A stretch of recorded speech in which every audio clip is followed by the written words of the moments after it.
Estralou o maxilar dele. Então, bruxismo, ATM, apertamento, já ouviu falar de alguma coisa disso aí? A gente tá aqui com um dos protocolos que a gente faz, tá? Então acompanha aí o que dá pra fazer por você.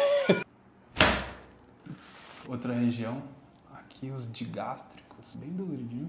Aqui é a região de esternocleidomastoide. Agora a gente vai fazer aqui musculatura de temporal. Região de suboccipital.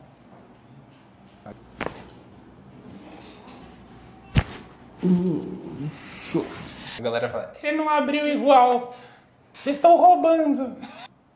Fechou. Então, deu pra ver que toda liberação com os ajustes tem diferença nessa abertura e fechamento de boca. Você sente isso? Tem isso? Marque sua sessão.